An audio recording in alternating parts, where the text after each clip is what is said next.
If you listened to Monday's episode, you know part of what we talked about is energy burnout in regards to springing forward. And even if you are listening to this far after spring forward is even relevant, you know that with any change in routine, energy in general is important. And part of what I want us to talk about today is doing an energy reset. We talk about spring cleaning and that with our house and our lives and our schedules. I also want to talk about it with our energy because this is extremely important for your day-to-day functionality, for your focus, for your mental clarity, for how you feel, all the things. And two of the biggest pieces are obviously nutrition and movement in order to help you feel refreshed and your best self. So if you ever are trying to figure out how you can increase your energy or improve it with healthy choices, this is definitely the episode for you. So let's dive in. Are you too busy to prep healthy meals? Do you feel self-conscious about your body and your clothes not fitting right, but you don't have time to work out? Does your life feel unorganized and messy? Do you wish you had routines and habits that made health simple, even with your busy schedule? I know, I've been there. Hi, I'm Shannon Marquita, and no one ever really taught me how to eat healthy. I didn't know anything about nutrition, so I found myself eating whatever was easy, which definitely impacted my energy, weight, and focus. That's why I created this podcast, to show you that through healthy habits and time management, you can know you're doing health right. So stop scrolling social, clicking the ads, and buying all the things. Let's grab our Americano and pop in our AirPods. It's time to solve the real problem together. Welcome home. A fresh start awaits. I don't know about you, but I feel like everywhere we turn, more and more, there are opportunities to spend money. Companies are getting better about learning what we're into, tracking our behaviors, whether it is advertisements online, in apps, on radio stations, billboards, all the things. And I know that at least for me, the things that I want to spend money on are things that are going to have a really good return. One of them for me is definitely energy. I constantly am trying new things, wanting to learn what is going to best support my goals and my needs and not undo the hard work in the other areas of my life. So today, as we talk about doing an energy reset, I want you to take these as suggestions and try them out for yourself. Some of them might have a great return for you. Some of them, you might not even notice a difference. So these are things that I have tried personally that have given me a great experience and result. But again, this is different for each person. So take these as suggestions. Some are natural, some are products. So when it comes to energy, first of all, I want to talk about movement. Movement is so important because it increases blood flow. It helps our focus and clarity and just us to be present. The more that we sit, we start to slouch, our posture is suffering, and we just get more and more comfortable. It's like when you watch a movie. You might be one of those people that likes to watch the whole movie no matter how tired you are, but you still get in a really comfortable position. You might also be one of those people that never make it through a movie no matter how hard you try because you're so tired, right? You just find that position and you curl up, you get a blanket, you might start sitting up and then slowly you end up leaning and laying down. Movement is something that helps get us going to increase our energy. So I want you to keep an eye out throughout your day. Where are ways that you can increase your movement when you start to feel a little bit of a lag? For me, what I've been working on is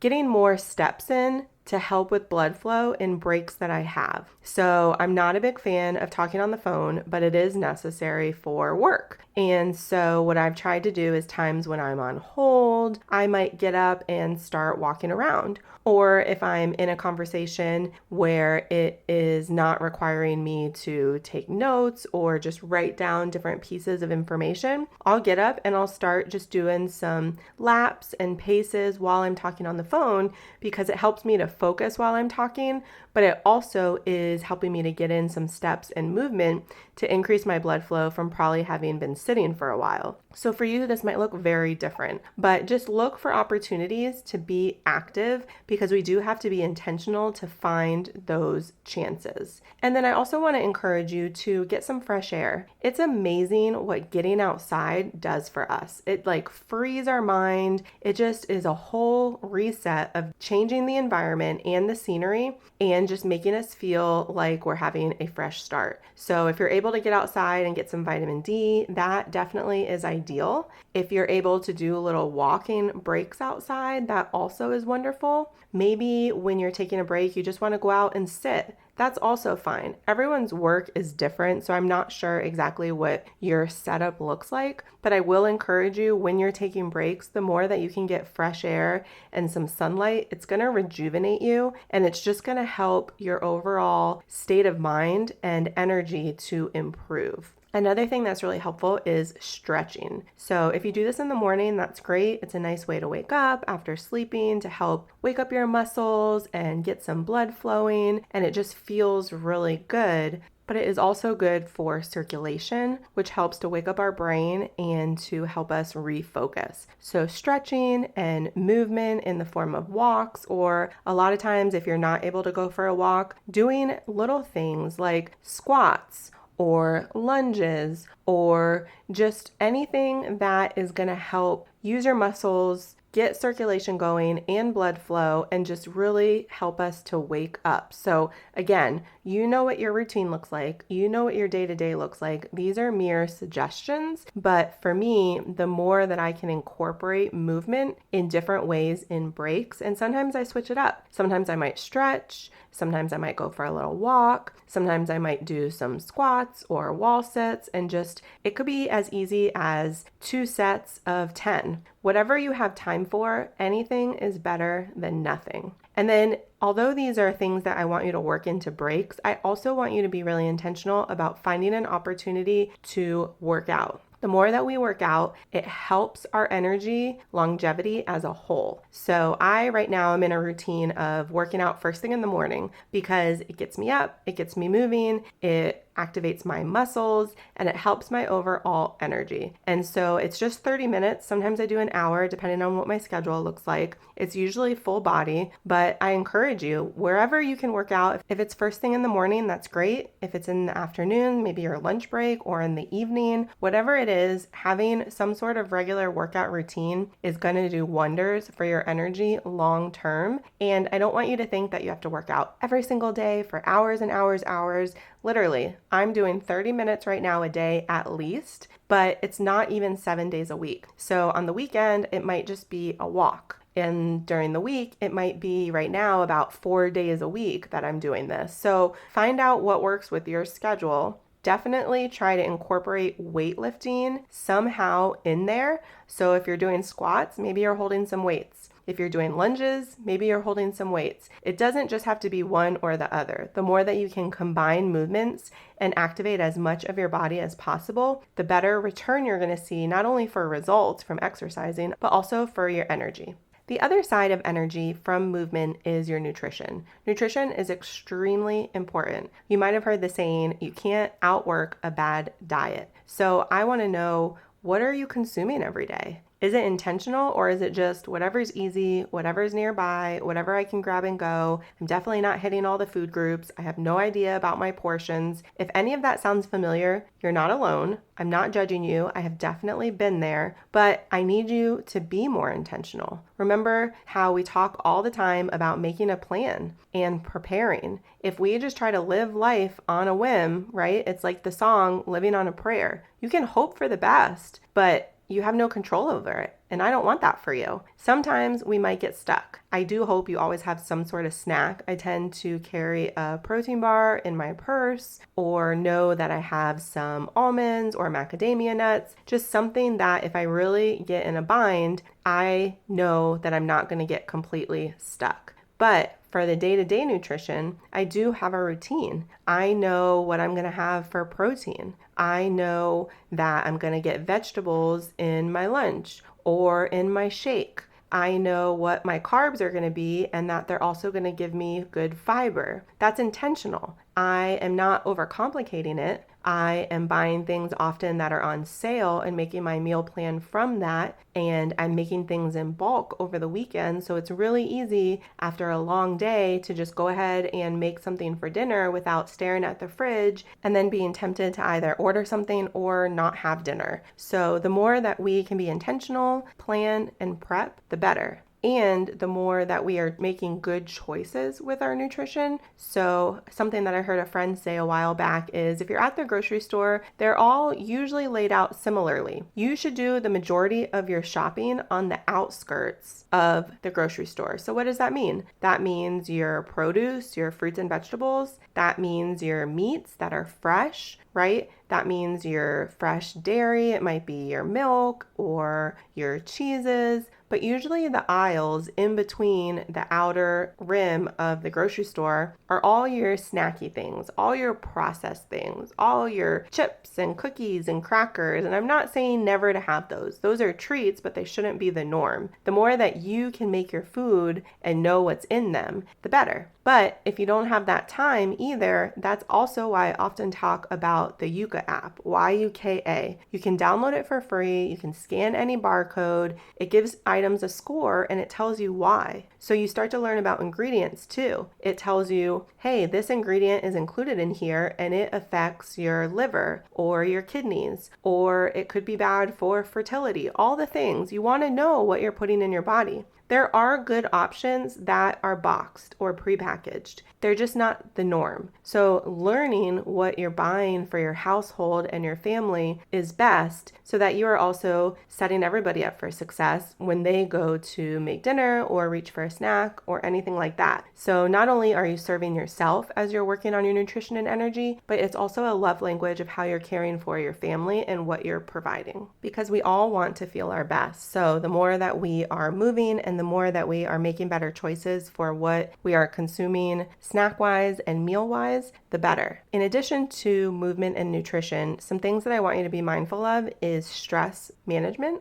and having positive exchanges. What this means is stress is inevitable. We have stress every single day. There might be an upcoming meeting, a project due, a get-together, anything that might cause you stress. You know what it is best, and it's not always the same for everybody. But learning to manage it. So if we know we have a big project coming up, how can we make sure we're best prepared? Are we on schedule? Are there things that we can ask for help on? Can we practice our presentation? Are we anxious about an upcoming get-together? Maybe you're not a people person and you're really worried about small talk or seeing particular people. Can you bring someone with you in order to help manage that stress? All of this affects our energy because the more that we are stressed, that is a subconscious, constant drain. And you might not even realize, gosh, why am I so tired? I feel like my nutrition is on point. I've been hydrating. I've been moving. And then you stop and you think about it and you're like, I'm pretty stressed.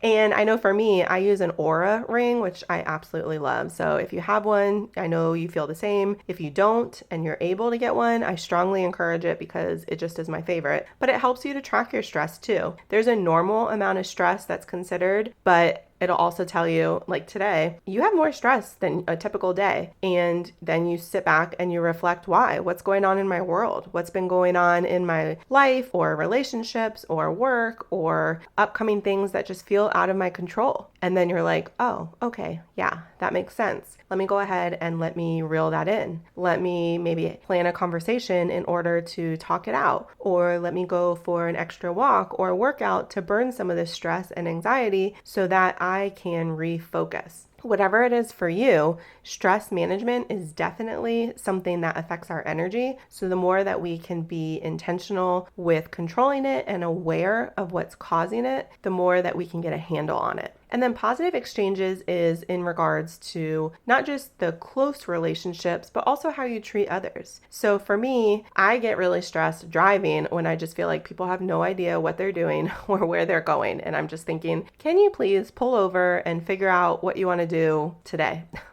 And that's a non-positive exchange. And so I have very intentionally been working on, maybe they took a wrong turn. They might have had a tough morning. And I literally have these conversations with myself to be like, calm down. This is not a big deal. If they're bothering you, you can change lanes, you can go around, whatever it is. But we all have days where we're a little off, and that might be what they're going through. And so helping to rationalize whatever the hypothetical situation is has helped me personally, but those are with complete strangers. But then with people who are in our circles, having positive exchanges like wanting to know more about their life and how can I encourage you? And I'm so proud of you. And wow, you look amazing. I know you've been really diligent with your nutrition or with your fitness and your goals. Like, I see it. Congratulations. Because we all are hard enough on ourselves. We all have things that we are working on. We don't need other people to be down on us and creating increased negativity and stress. So be intentional with how your exchanges are. How are you leaving people? Are you leaving them better than you found them? Like, that's what I want. When I leave an exchange and I feel like, oh my gosh, that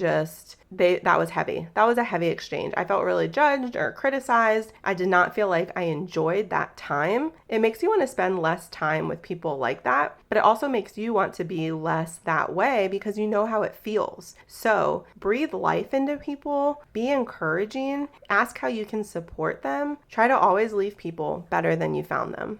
Now, I don't want to end this episode without giving you some tangible takeaways of options when you do really need an energy pick-me-up, because I take things too. I take supplements. I have different options for when I just am on the struggle bus. So I don't want you to take lightly the option of movement and nutrition, sunlight, hydration, stress management, positive exchanges, all the things. But I do also want you to have the option of when I need to reach for something and I know that I don't want to do something that's bad for my body, what can I take? So for me, my pre-workout that I take it's the cleanest I found on the market. I have tried so many different ones, and between ingredients and results, it doesn't work. So the one that I take, I will link in the show notes of this episode. It comes in multiple flavors. It's called Energize. You can get it on Amazon. I drink it in the fruit punch flavor, but there's a strawberry lemonade, there's a mixed berry, I don't know, there's other ones, but it comes in a bulk container, but it also comes in single serve packs. So it's great when traveling because I take some of the single serve packs, but the bulk container, I use a scoop every morning before I go work out. And then during the day, if I'm on the struggle bus, I'll take a scoop too, because that's just the reality of sometimes we need a little something extra. And that's what this is. Now, if you're sensitive to caffeine, I will say try this in moderation. I am not sensitive to caffeine. So that is why I can have 2 scoops a day and be fine. But you know how your body is, so definitely figure out what works for you. I also have changed my coffee to be an Americano, which is espresso, because it's actually healthier for you. I think I did a whole episode on this. If I didn't, then it's definitely on the list for the future. But it works really well for caffeine intake. I'm drinking coffee anyways, so why not do something that's healthier and has a better result for me personally? So I just put some cinnamon powder in my mug. I have an Americano, which is just espresso and water. And then I have some unsweetened almond milk and I mix it up and it's heavenly. So sometimes I have 2 of those a day, but that is a rare occasion. I usually just have 1 in the morning. I also take something that's called Lipotrop, Lipotrop. It comes in a little dropper form and I take it usually in the morning. It is primarily vitamin B that is pretty potent and it works really well for energy. So I have noticed that has been a game changer for me, and it's best result if I take it first thing in the morning before I eat anything. So you order that online. Again, I'll include the link in the show notes of this episode, but that is a supplement that has worked well for me. And then lastly, the main thing is I have a med spa by me that I absolutely love. So depending where you live, if you are in the area, you can definitely message me and I'll tell you where I go. But if there's one near you, you want to do your research and due diligence, but mine is clean and effective, but they have a vitamin energy shot that you can get, and it also helps with immunity. So right now, when there's a lot of sicknesses going around, I am so grateful that I have not gotten any of them. You can get this shot weekly. It's where I get it. It's only $25, so it's very reasonable. It's a little bit of a drive for me, so I have been only getting it once a month, but if I'm in the area, I just swing by. It's super quick, and I'll get it then an extra time, you should have somebody who is licensed and a nurse, because it has to get put in your muscle. So it's not something that they can send home with you, because otherwise I would just give it to myself and that would be amazing. But I would encourage you that is a very clean, natural option. But again, do your due diligence, figure out what is in it if you get it somewhere that isn't where I get it, but you want it to be clean and good for you. So I would definitely recommend that as well. So those are some options that I use regularly in addition to movement, sunlight, walking, stress management, good sleep, that help me on the days that I am extra on the struggle bus. So I hope this episode was helpful to you. I know it just seems like energy is something we're all constantly after, like all the time. And we want more of it. We want to keep it constant. And it's like, I honestly always look at kids and I just think to myself, I wish I had your level of energy, because I just know that anything would be possible and my level of productivity would be insane. But we don't have that. We're given that as kids. And as we get older, that is just not something that is sustained. And so we have to find other ways to improve our energy and focus. So I hope you're doing well. I hope you are recovering from spring forward and being intentional about planning and prepping and getting the rest that you need. And I will talk to you soon. If this podcast helped, challenged, or inspired you in some way, I would love it if you'd do me a huge favor and leave me a review over on Apple Podcasts. It helps me to hear from you and know how this is best serving you. And go ahead and screenshot this and share it in your stories. Tag me at Shannon Marquita. That's ShannonMarqueta. And send it over to a friend in a text who is ready for healthy changes in her life too. Let her know that this episode might serve her as well. I am just so grateful for you and would love to hear from you. Come hang out and let's connect over in my Facebook group, bit.ly.com/afreshstart, or send me a message. I look forward to seeing you back here in a few days.